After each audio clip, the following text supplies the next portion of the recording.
don't know how to use lockpicks.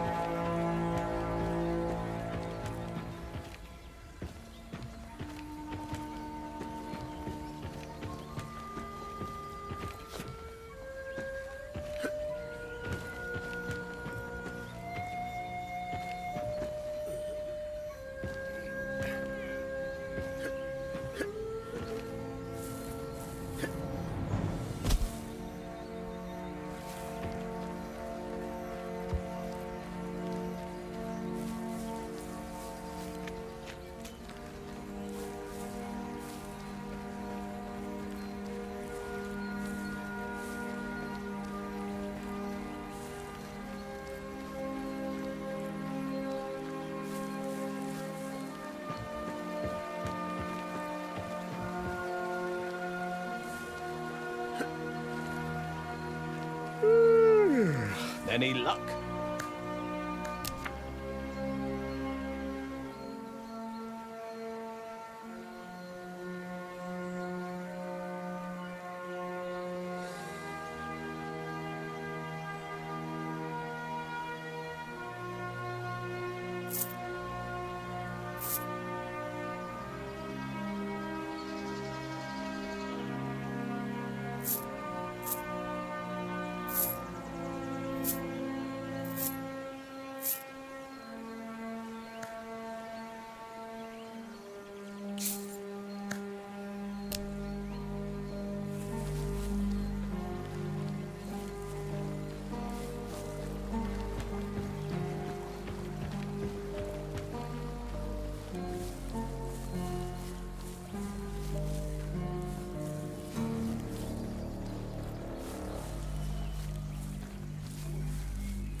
Here's your booze. Take your wheel and get out of here.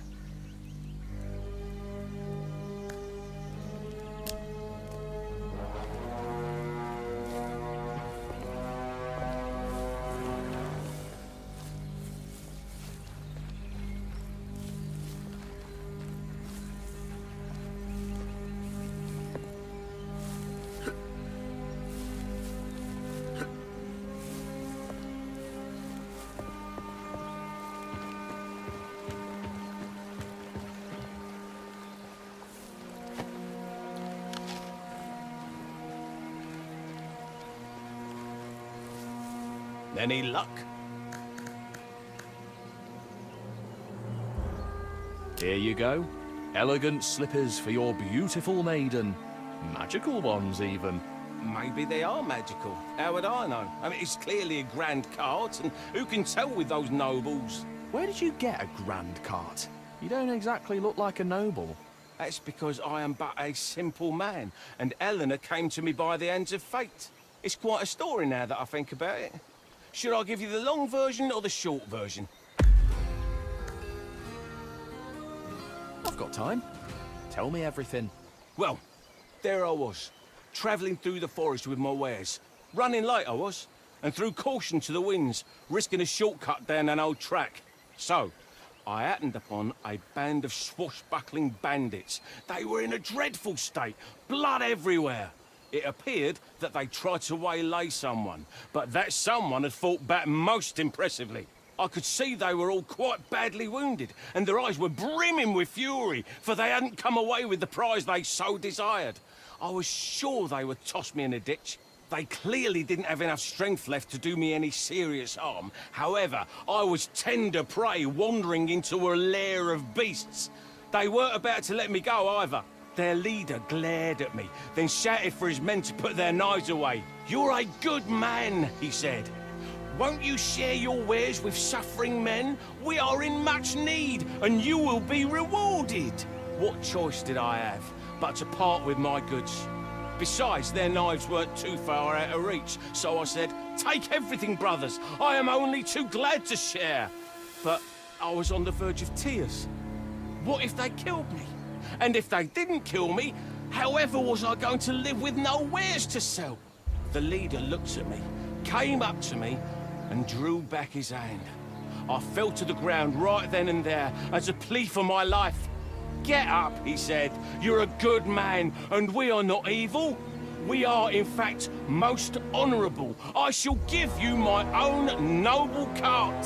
Then he took his raised hand and pointed at the cart in such a regal fashion. The others began laughing uproariously, and there I was saying, "Thank you. I am most grateful for your kindness." I hitched up the cart in the darkness, thanking them for their generosity, but when I looked at my sacks, they lay almost empty. The leader watched me, then with a wave of his hand, stopped everyone and said, "Worry not. You will make your profits back in time. Travel without fear until winter," he said. "No one will lay a hand on you." He gave me his word, then he snapped at his men. "You all heard that right?" And they all nodded to a man. Then he got right up close to me, looked me in the eye and muttered, "Just don't go flapping your tongue, good man, for every echo reaches me. Are we clear?" "Couldn't be clearer," I answered. "I won't even remember this place. I saw nothing." He gave his approval, then let me go. I started away from there, and as soon as I was out of sight, I took off as fast as I could. I hurried towards home, then realised I had forgotten the cart was a grand one. So I hid in the barn until morning. I took a closer look in the daylight, riddled with holes, all ripped apart and covered in splinters. And yet, so beautiful. I kept her for myself, changed out some boards, added some shelves and a bench to sell my wares, and began using her as a travelling storefront. She moved so gracefully, as though flying over the ground. Even after all the horses died off, it was no trouble to pull her myself. And that bandit leader kept his word. No one gave me any trouble until winter. I even carried passengers on occasion, those who needed to travel quickly or with less risk. And so I made up for those lost wares. All thanks to my sweet Eleanor. Quite a story, no? I hardly believe it myself, but there she is. My Eleanor. We're gonna get moving now. Thank you for your help, and luck be with you.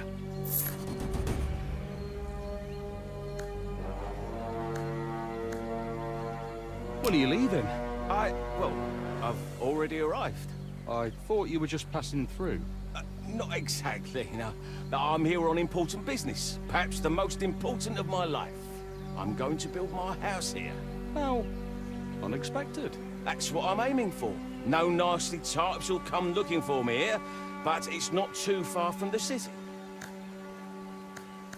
Anything I can help you with? Well, you've certainly done enough already, but one as my witness, a skilled helper wouldn't hurt. I'm waiting for something to be delivered right now. Come by in a few days.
Well, well, well, little brother.